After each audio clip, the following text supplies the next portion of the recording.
गरीब 5 अनाथ बहनों का बारिश में एक कमरा।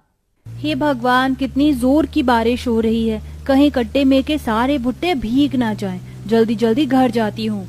इतना बोलकर 12 साल की बच्ची अनीता सेठ पर भुट्टो से भरी हुई बोरी लेकर चलने लगती है। थोड़ी दूरी पर उसका घर आ जाता है। पूरे घर में बारिश का पानी भरा होता है। उसकी चारों छोटी बहनें मधु, खुशबू, तनु, सुर्फी छप कर रहे होते हैं। अदो दीदी, खुशबू दीदी, देखो यहाँ से पानी आ रहा है।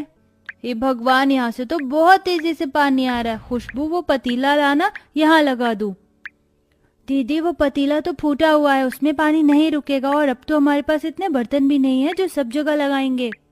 पर ऐसे तो घर में पानी भरता जाएगा, फिर हम क्या करेंगे? अनीता दीदी को आने दो। तभी चारों दरवाजे पर खड़ा होकर अपनी बड़ी बहन अनीता को देखते हैं। दीदी देखो, आज फिर से छत कितनी टपक रही है। अब तो हमारी पूरी की पूरी छत खराब हो गई है। इसे बनवाना बहुत जरूरी है। जानती हूँ बहन, मगर हम कर भी क्या सकते हैं। अभी तो भुट्टो का व्यापार भी कम चल रहा है। अपनी दीदी को थोड़ा वक्त दो, मैं सब ठीक कर दूंगी।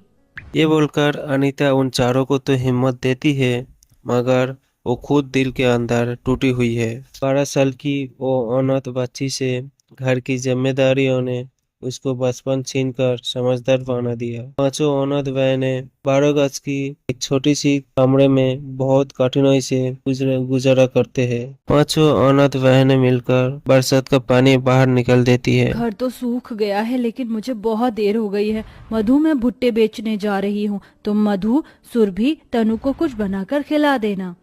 जी ठीक है दीदी। इसी के साथ वो गरीब बच्ची भुट्टे लेकर रोड पे आकर भुट्टे सेक कर बेचने लगते हैं।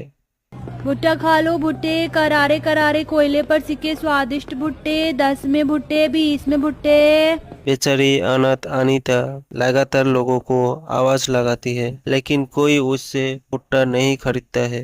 इससे उसको आंखों में आंसू बाहर आ जाती है। आधा दिन गुजर गया, आज तो एक भी भुट्टा नहीं बिका। अगर भुट्टा नहीं बिका तो मैं पैसे नहीं कमा पाऊंगी, और बिना पैसे के लाला मुझे उधार में राशन भी नहीं देगा। फिर मैं अपनी बहनों को क्या खिलाऊंगी? भगवान जी, मेरी विनती सुन लो, मेरे भुट्टे बिक जाए। तभी हल्की हल्की सी बरसात होती है और मौसम सुनहरा हो जाते हैं, जिससे आते जाते लोग अनीता को कोयले पर भुट्टा सेक कर देख कर खाने आते हैं। राहुल देखो, भुट्टे बिक रहे हैं। मौसम भी कितना सुहाना है, चलो खाते हैं। अंजलि, इस रोड पर कितनी कीचड़ है, कहाँ खड़ी होंगी? चलो, मैं तुम्हें अच्छी जगह के भुट्टे खिलाऊंगा। उन्हें जाते देखकर अनीता दिल उदास कर कहते हैं, साहब जी, मुझ गरीब के भुट्टे खरीद लीजिए ना, सस्ते में लगा दूंगी। मेरी 4 बहनें घर पर भूखी हैं। अगर आप मेरे से भुट्टे खाएंगे तो मैं अपनी बहनों को खाना खिला पाऊंगी। ये सुनकर राहुल अंजलि को बहुत दुख लगता है। कितनी छोटी सी उम्र है इस बच्ची की, पढ़ने लिखने की उम्र में इससे कमाई करवा रहे हैं। ऐसा करो, सारे भुट्टे दे दो। अनीता खुश होकर सारे भुट्टे उसे बेच देते हैं। इसके बदले उसे 1000 रुपए मिलते हैं। आज तो अच्छी कमाई हो गई। बस ऐसे ही 2-4 दिन और अच्छी कमाई हो जाए तो मैं छत बनवा लूंगी। छत एकदम खराब हो गई है। थोड़े पैसे का राशन पानी खरीद कर अनीता घर आती है।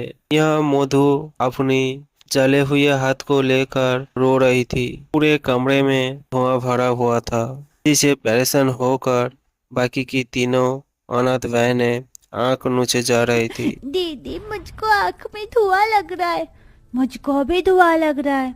सुरभि, खुशबू, तनु को लेकर बाहर जाओ, मैं खाना बनाकर तुम्हें बुला लूंगी। और मधु, तू क्यों खाना बना रही थी? जला लिया ना हाथ, मैं तो आ ही रही थी। तभी टपटपाई आंखों से मधु जवाब देती है, दीदी, तुम भी तो थक कर आती हो। हमारे लिए इतनी बारिश में भी भीग कर भुट्टा बेचने जाती हो, इसलिए मैं बना रही थी खाना। तू हट, मैं बनाती हूँ खाना। बड़ी कठिनाई से अनीता सबके लिए खाना बनाती है, मगर छोटी सी एक कमरे में एक तरफ रसोई, पूरे हिस्से में जलाने के लिए लकड़ी और बाकी बचा जगह में बिस्तर रखा है। तभी जोर जोर से बिजली चमकने लगती है। बहुत जोर से बारिश होने लगता है, जिससे खाने की और सोने की जगह मिट्टी और कंकड़ गिरने लगती है। दीदी, ये तो छत की मिट्टी गिर रही है। अब कहाँ बैठ कर खाएंगे हम? और कोई चारा तो दिख नहीं रहा। चलो यहाँ बैठ कर खाते हैं। एक छोटी सी कमरे में बेचारी पांचों अनाथ बहन एक कोने बैठकर मजबूरी से खाने लगते हैं और बहुत छोटी जगह में एक दूसरे से चिपकर सो जाती है। तभी तनु खुशबू से लड़ने लगती है। ओ खुशबू दीदी, थोड़ी खिसको, मुझको गमी लग रही है। मैं तो पहले ही दीवार में सोई हूँ, अब कहाँ जाऊँ तनु? मुझे नहीं पता, हटो हटो हटो हटो मेरे पास से। तनु, ऐसे लड़ते नहीं है। हमारे पास जितनी जगह है उसी में चलना पड़ेगा। एक कमरा है हमारे पास, एक तो पहले ही बारिश के चलते घमस हो रही है, यहीं सो जाओ। बड़ी मुश्किल से उन्हें रात आती है। इसी तरह हर दिन का सिलसिला जारी था, मगर लगातार बारिश होने के चलते उनकी कमजोर छत घर गिर जाती है। वो पांचों अनाथ बहन का एक घर भी छीन जाते हैं। अपने उजड़ हुए घर को देखकर पांचों अनाथ बहनें बहुत रोते हैं। दीदी अब क्या होगा इस बारिश के मौसम में? अब कहाँ जाएंगे? एक ही तो कमरा था पांचों के पास में, वो भी टूट गया। चिंता मत करो तुम चारू की दीदी अभी जिंदा है ना, मैं तुम्हें कुछ नहीं होने दूंगी। फिलहाल अनीता चारों को लेकर अपने साथ रोड पर ले आते हैं और भुट्टे बेचने लगते हैं। मगर घर की चिंता ने उसकी आंखों से एक पल भी आंसू नहीं रुकी है और वो अपने माता पिता को याद करने लगते हैं। कभी यही बारिश का मौसम हम पांचों बहनों के लिए कितनी खुशी का मौसम था, मगर आप दोनों के जाने के बाद सब कुछ बदल गया है माँ बाबा। संजू और ममता दोनों पति पत्नी ऐसा नहीं करते थे। सालों की मेहनत, लगातार थोड़े थोड़े पैसे कटकर बचाकर उन्होंने किसी तरह 12 गज की एक कमरा बनाया था, जिसे 7 लोगों को रहना मुश्किल था, फिर भी वो खुश थी। लाडो, हम दोनों खेत पर जा रहे हैं, तू अपना और अपनी बहनों का ख्याल रखना। जी बाबा, आप दोनों ध्यान से जाना। दोनों खेत पर आकर फसल बोने लगते हैं। बरसात का मौसम था। एक पल में मौसम खराब हो जाते हैं और आसमान में बिजली कड़कने लगते हैं, जिसे तनु डर जाती है। दीदी मुझको बहुत जोर से डर लग रहा है, माँ पिताजी कब आएंगे? अरे आ जाएंगे तनु, ये ले तू दूध भात खा ले, भूख लगी थी ना।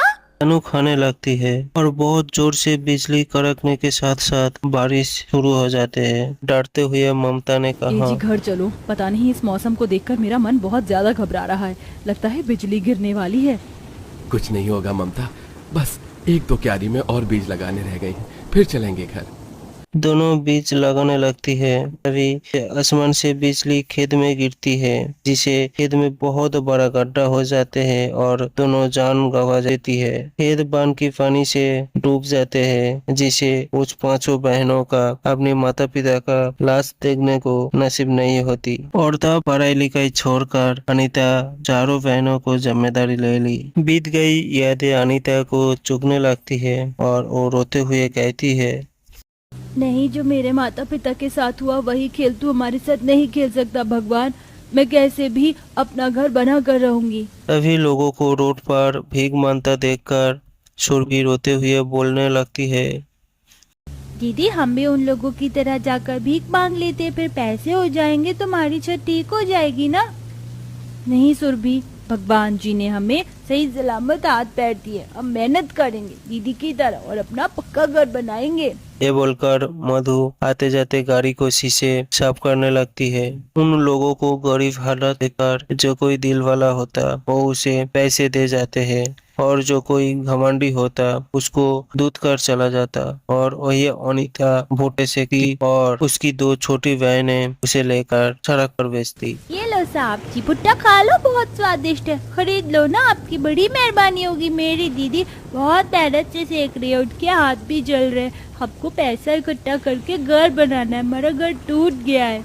दुनियादारी से अनजान 6 साल की खुशबू अपना सारा दुख उसे सुना देती है। उस इंसान का नाम मानव होता है, जो कि बहुत नरम दिल का होता है और बिल्डिंग बनाते हैं। प्यार से उसके सिर पर हाथ थम कर बोलता है, कहाँ है तुम्हारी दीदी, ले चलो मुझे। थोड़ा आगे चलने के बाद मानव सड़क पर आता है, जहाँ बहुत कीचड़ गंदी जगह में बैठकर अनीता भुट्टे सेकती थी। सुनो बेटा, मैं तुम्हारा घर बना कर दे दूंगा, मगर तुम पांचों अपना बचपन जाया मत करो, ये उम्र पढ़ने लिखने की है। लेकिन साहब हम आपसे पैसे लेकर अपना घर कैसे बना सकते हैं? मेरे पिताजी कहते थे कि किसी का कर्ज नहीं रखना चाहिए। तो फिर तुम सब स्कूल टाइम के बाद मेरे यहाँ आकर काम कर लेना और थोड़ा थोड़ा करके चुका देना पैसे। ये सुनकर उन्हें बहुत तसल्ली हो जाती है। मानव उनकी घर का काम शुरू कर देता है और उस जगह पर 2 कमरा हो जाए ऐसा घर बना दिया, जिससे उन 5 बहनों खुशी खुशी रहने लगते हैं और धीरे धीरे मेहनत से मानव का पैसे चुका देती है।